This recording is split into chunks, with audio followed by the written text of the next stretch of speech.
Assalamualaikum teman-teman, pada kesempatan kali ini kita akan mengupdate pembangunan IKN. Baru-baru ini Pak Nyoman Nuwarta membagikan progres terbaru mengenai progres pemasangan bila-bila burung Garuda melalui postingannya di akun Instagram resminya. Terlihat dari gambar, progres pemasangan bila-bila Garuda terus mengalami perubahan signifikan dan saat ini terlihat untuk bagian kepala burung Garuda terus dilakukan perakitan dan terlihat sekeliling lekukan dari pola sayap burung Garuda mulai nampak kelihatan begitu jelas, baik itu dari sayap kiri ataupun bagian sayap kanan.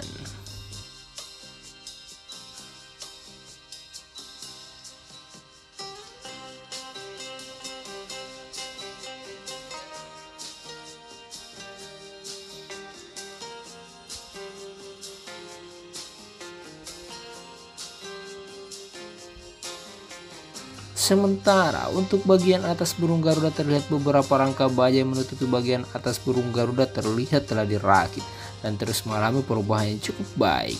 Pemasangan rangka-rangka baja ini sedang berlangsung dengan kemungkinan penyelesaian dalam waktu dekat.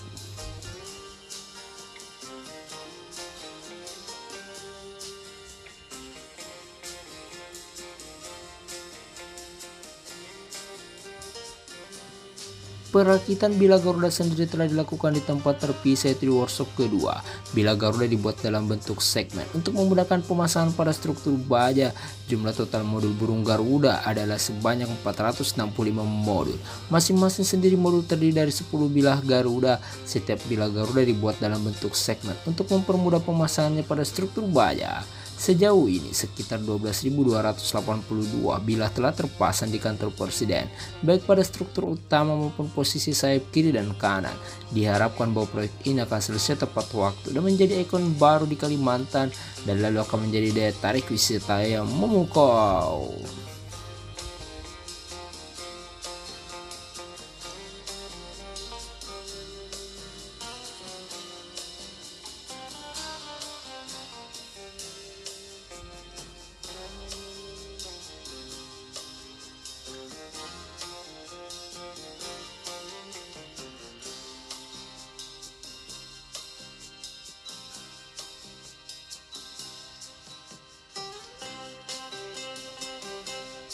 Sementara itu, Kementerian PUPR membahas tentang pembebasan lahan masih menjadi kendala besar dalam pembangunan infrastruktur ibu kota Nusantara.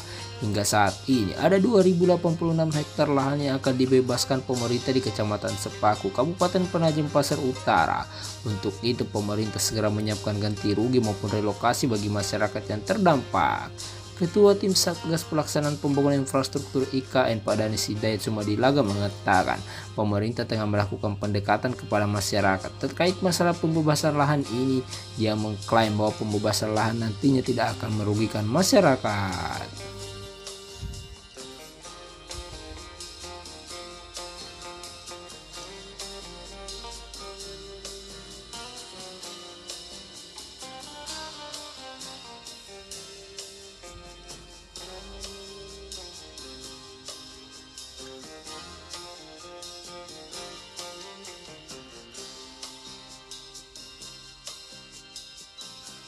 Terutama pada beberapa lahan masyarakat yang masih memiliki masalah, seperti pada lahan yang akan menjadi bagian tol IKN, yakni Jalan Bebas Hambatan pada seksi 6A, segmen Riko Rencana Outer Ring Road IKN 6B, dan Jalan Bebas Hambatan pada seksi 6B Rencana Outer Ring Road Simpang 3 ICI.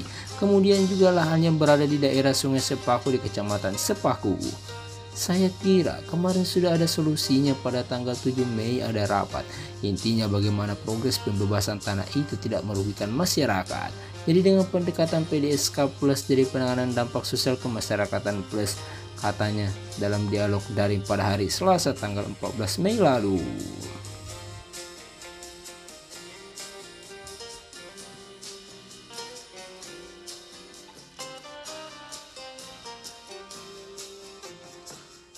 Mantan Direktur Jenderal Cipta Karya Kementerian Pekerjaan Umum dan Perumahan Rakyat ini menerangkan PDSK Plus akan mengedepankan ganti rugi masyarakat beserta tanam tumbuhan di atasnya, kemudian memperoleh lokasi, kira-kira seperti itu. Insya Allah prosesnya sedang berjalan, didukung oleh pemerintah provinsi, pemerintah daerah, kemudian TNI Polri untuk melakukan sosialisasi yang pada intinya progres pembebasan tanah itu untuk kepentingan infrastruktur ini jangan sampai merugikan masyarakat. Malah saya kira masyarakat akan mendapat gantian lebih baik, ungkap Padanis.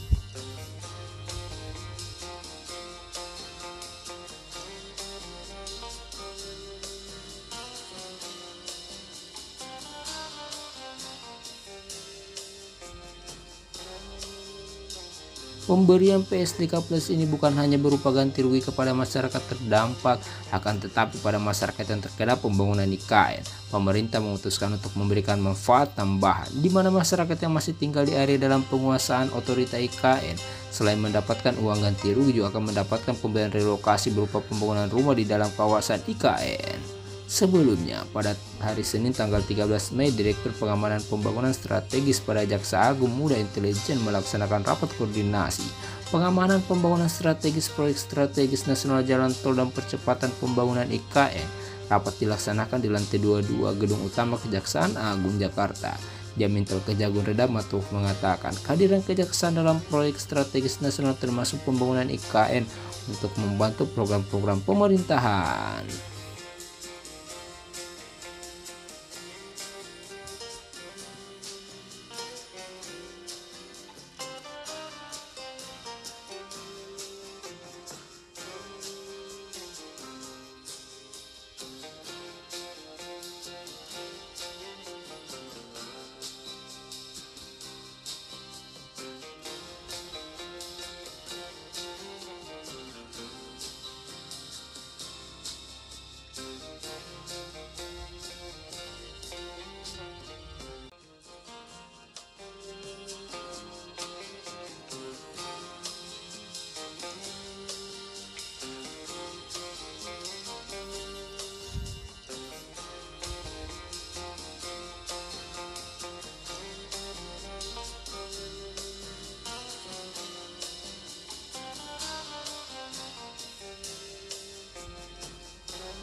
Kita doakan semoga progres pembangunan IKN berjalan dengan lancar dan sesuai harapan kita bersama. Cukup sekian kali di pembahasan kami. Jangan lupa like, subscribe, komen, serta share video kami. Terima kasih dan sampai jumpa lagi.